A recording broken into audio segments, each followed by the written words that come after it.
So first of all, and let me back up a little bit. If I forgot to put a map here, but I guess everybody has a rough idea where Peru is. Peru is in the deep tropics. It's very close to the equatorial line. It's a tropical country, but the ocean is very cold. I mean, it's something you if you go into the beach, you will feel very cold, and that is good for us because this cold water is also very rich in nutrients and it sustains a very big ecosystem that is also the basis of a very important fisheries that is one of the major exports of Peru.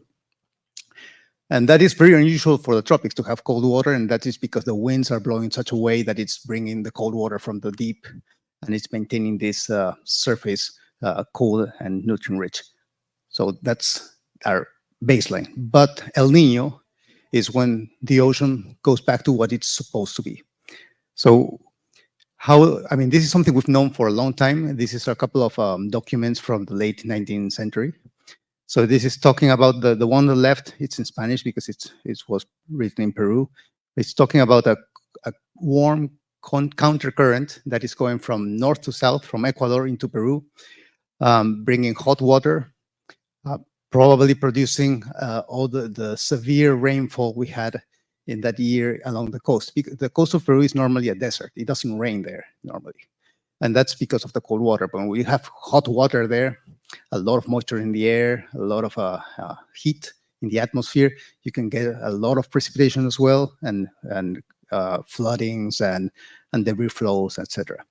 So in this year, 1891, when this document on the left was produced, that phenomenon didn't have a name. It was only a couple of years later that somebody else went there to that region and started asking around, and he figured out that the sailors there already knew this counter current, this warm current, and they called it El Nino, or El Nino's current, because it usually appeared after Christmas time, and thus they called it El Nino as the Jesus Christ child, right? So that was thought to be like a common thing that would happen every year, but obviously some years it would be much more extreme than others. So that's how El Nino became a scientific term and went into the literature.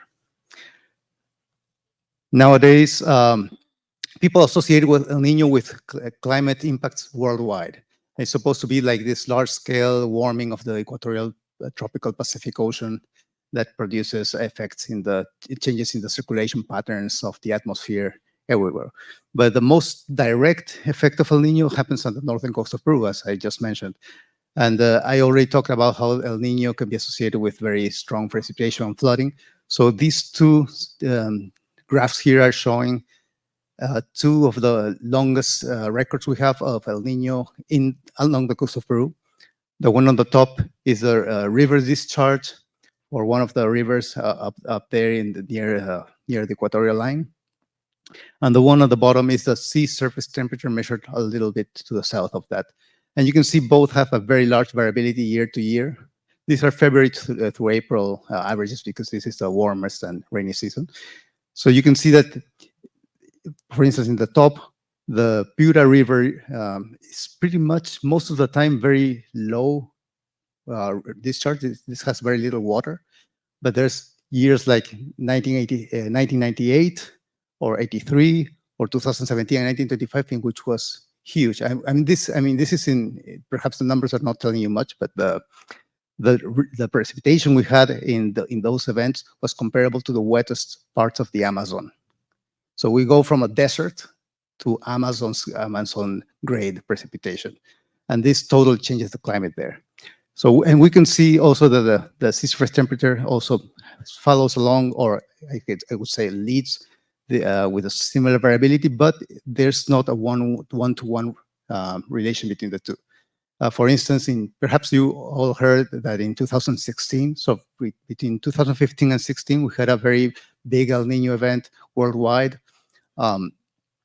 perhaps the third strongest, and that is also seen in the warming along the coast of Peru in the bottom graph. You can see right before 2017 we had a warm event, but if you look at the river discharge there was pretty much no signal. So for us it was a dry El Nino.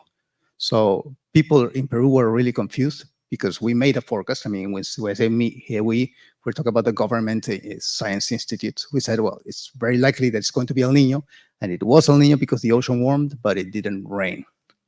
And so people were, well, so what is what, right? This is what actually 2017 looked like along these desert cities. So, and this is a special case because 2017 was not considered a big El Nino worldwide. I just talked about 2016, 15, 16. This was 2017, which for the rest of the world was actually like a cool event. But for us, it was pretty much what a textbook example of an El Nino event. So again, what's going on? So when we look at the maps of how the warming was during those four biggest events I showed in terms of the flooding, we get two different types of El Nino event. We have the ones on the left, which are very well known. This is when the pretty much all the equatorial Pacific gets warmer. That's what the red colors show, all along to the coast of Peru. But also, when you look at the right side, we have two type of events in which only the coast of Peru warms. Nowadays, we're starting to call this a coastal El Nino just to make the difference and so people don't get as confused. And we're talking about the global El Nino for the ones on the left, again, so it becomes clear. So when I was talking about El Nino diversity, this is an example of that diversity. We can have very different events, but they have very similar impacts for us. But for the rest of the world, it's different as well. So this has become a source of discussion and confusion even among scientists. Actually, recently, the World Meteorological Organization has been trying to put together a group to figure out how we're going to manage the information about El Nino, because depending to whom you're communicating, I mean, the message has to be different. It's not the same El Nino for the US than El Nino for Peru, for instance. And this makes more explicit how this diversity affects Peru. Because if now you look at the two different warming patterns. So on the top, you have on the left, the warming pattern along the Eastern Pacific, so near the coast of Peru. And on the right-hand side, we have the warming pattern along the Central Pacific. Both could be called El Nino, okay? And it depends who you ask. But if you look now at the maps on the bottom, which are showing how these warmings relate to precipitation changes in Peru, the Eastern Pacific warming produces rain, more rain along the coast. The Central Pacific warming produces drier conditions in the Andes and also in the Amazon. So both are El Nino, but have pretty much opposite effects in our country. So obviously, again, this becomes a nightmare to communicate to people. But we have been working on this for years, and we believe people in Peru have started to understand and get used to different messages that are more nuanced in that sense. We're talking now about Eastern Pacific El Nino, Central Pacific El Nino, and we could have El Nino in one region and not in the other, and vice versa, or even the cool phase, which is La Niña. Again, it can become very confusing, but we think people are getting the hang of that. Yeah. Now, in terms of prediction, a big problem for us is that climate models that are the main tool that are used worldwide to predict El Nino are pretty good for the Central Pacific, but not for the Eastern Pacific. And this is an example from the 2017 coastal El Nino event. And on the left, you can see in black what actually happened in the Central Pacific, and the color lines are the predictions made by a bunch of these global models. So these are pretty spot on. I mean, these are good predictions. When you look at the right-hand side plot, which is the Eastern Pacific warming along the coast of Peru and Ecuador, you can see the models just did not see at all that El Nino from happening. So even when they started, when it was already warm, they would say, no, it's not warm, and we'll just keep it cool. So, and this is a problem that we believe stems from biases in the climate models that have pretty much over 30 years that have been known, and that still haven't been fixed. So if you look at the latest generation of climate models, you take the average of the climate they produce and compare it with the actual climate, you will find that pretty much every model is too rainy and too hot along the coast of South America. Pretty much like if El Nino was there every year. But we use these models not to see what the average climate is, but what the variability between year and year could be. So these models are, we believe, because we don't know for sure, that these biases are a big part of why the models are just not doing a good job in predicting El Nino along our coast. So that's why we've been working on trying alternative methods for prediction. One of those is applying machine learning, deep learning specifically, to try to predict the onset of the big El Niños, the big large-scale El Niños, not even the coastal events, which are pretty local, but the big events like 1998 or 1983. Because the problem, even when the models are pretty good at predicting the occurrence of El Nino, then the global models are not good at predicting how big those events are going to be and predict it in time. So they tend to predict those events when they're already underway, and you can almost eyeball the trend and see, well, it's happening. So we developed this machine learning model using a kind of a hybrid approach. We took a bunch of simulations from global model for thousands of years and used that to let the model learn about El Nino in this virtual reality. And then we took that model and trained it with more realistic data, which is a shorter term period. And it turned out to be pretty good. It's not perfect. I mean, the simulations at the top are actually independent predictions for the 98 and the 2016 event. The black is the truth, and the light blue shading is what the model range of predictions was. But the really true test is the last year, because we published this paper last year, and the prediction was what we show below that. And what actually happened was this. So again, not perfect, but was quite good. So we're happy with how it's been going, although it's far from perfect. Another thing we've been trying is more complex model, a much more complex model, which simulates the behavior of both the ocean and the atmosphere together, because El Nino depends on that interaction critically. Just last December, we launched this forecast model with the idea that it's going to have less of this bias that the global climate models have. So presumably it's going to be produce better predictions. So this is a line of work we're pushing at our institute. Not just at this point, we just have the ocean atmosphere. We want to complete the other components of the Earth system. And here I'm going to make a parenthesis and switch from the ocean, just for one slide, to the Amazon, because Peru, as Colombia, has both from the coast into the Amazon. And one of the big concerns that we have, even though it's very uncertain at this point, is the possibility that with climate change coupled with deforestation, the occurrence of more wildfires, we could have an abrupt collapse of the Amazon forest, what the people calling a tipping point.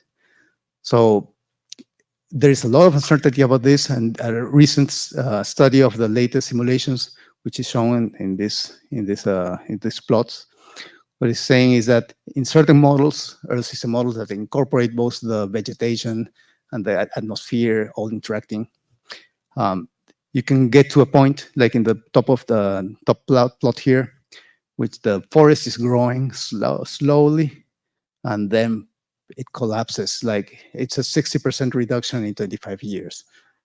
Obviously, this is very varied across models. So every model does this differently in different regions, and perhaps even for different reasons. So we're working towards implementing also a regional model that has this vegetation, these dynamics, these interactions, so we can explore and understand better what's going on and how likely this could actually happen.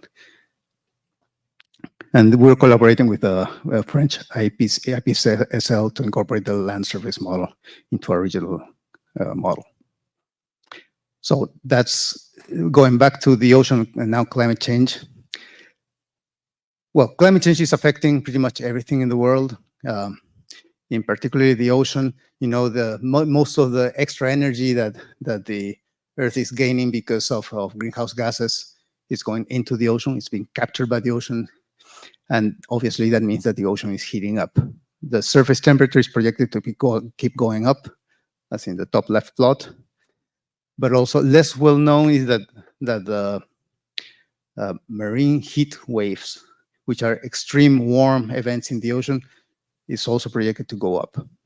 So this means that it's not, when we talk about impacts, it's not just about the average temperature, it's about the hottest days or hottest months. So that is concerning because the 2017 coastal El Nino event along our coast could be considered a marine heat wave in that sense. So this could also mean that it's going up. On the top right, we also have the acidity of the ocean that is almost certainly going towards higher acidity because CO2 is just getting dissolved into the water. No mystery there. That's why you look at the width of that uncertainty band, it's pretty much none. But also, and this is a big issue for us in Peru, oxygen in the ocean is going down. And of Peru, we have what we call an oxygen minimum zone, which is below some depth. There's pretty much no oxygen. And if that expands upwards, that means that the fish are going to have less room to live in. So this is something we're also working, and actually in this Earth system model, we're also incorporating the ocean biochemistry to be able to simulate that better. Now, the IPCC report, which is what I was showing in the previous slide, also talks briefly about El Nino. And what they say is that the El Nino Southern Oscillation, which is pretty much this very large-scale phenomenon with global impacts, and it's measured primarily in the Central Pacific, does not show that in the future it could have a substantial change in terms of the temperature variability. However, they find that the precipitation associated with El Nino could become larger. So El Nino produce more rain. The cool phase, which is La Nina, will produce even less rain than before.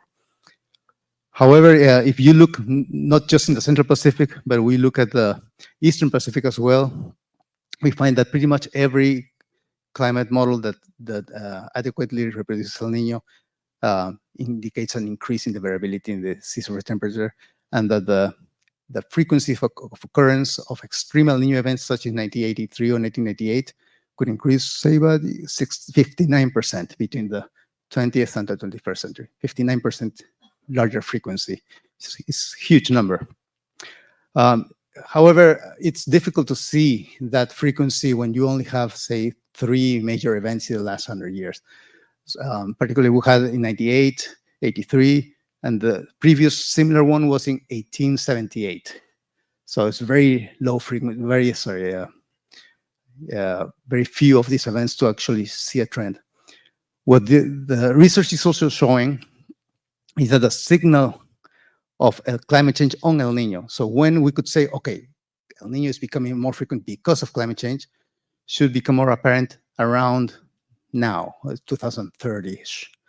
So this is when the variability of El Nino is going to become higher than what the historical range has shown. And this could be attributed to climate change. So it's probably going to get more obviously worse because of climate change soon. And now I want to talk a little bit again about this issue of science communication, science knowledge. So we currently have a lot of climate science knowledge worldwide, but very few is actually being used. And this is because we have to make an explicit effort to make this information more accessible, the knowledge. So what we're planning on doing, or we're doing actually, is, for instance, to begin with, produce more relevant science. But even if we do not do that, we're trying to identify what is out there that could be useful, to make it more understandable, to make it more accessible, and facilitate the users to use this information. So in essence, what we're doing is this. We're taking a paper, a science paper. We're asking somebody in the scientific community, could be any of you, for instance, that know what is being said here, and translate it specifically in Spanish and in simple language. And we are creating this database of what we're calling interpretations. So this is interpreted climate knowledge from the papers for the user. Currently, we have roughly 400 and so of these interpretations. And it's interesting to notice that The people who are doing this, here it's 172 already that have actively contributed. This is not just us at the Geophysical Institute, it's students, it's researchers in universities, anyone who wants to contribute, just got to sign up in the top right button in the website, and that's it. And we're also trying to incorporate all sorts of knowledge into this database. Doesn't matter what your specialty is, as long as you can say that it's somewhat connected with climate change. It's very loose criteria. And just to close, so a summary: the diversity of El Niño and its effect of Peru is very complex and has limited predictability. It has counter effects if it's in the Eastern Pacific and in the Central Pacific. We're trying regional Earth system modeling to increase prediction skill, and we're also focusing on the Amazon collapse, forest collapse. So if anybody of you biologists around here who are interested in forest wants to collaborate, please talk to me. Artificial intelligence is a very good opportunity because it's very low cost, but it requires that we are very careful of how we develop these models. Otherwise, you could be just be misleading yourselves and everybody else. And you're all welcome to contribute to our observatory. That's the website, and just sign in or send me an email. Just down there. Thank you. Explora más contenidos de tu interés. No olvides suscribirte a nuestro canal.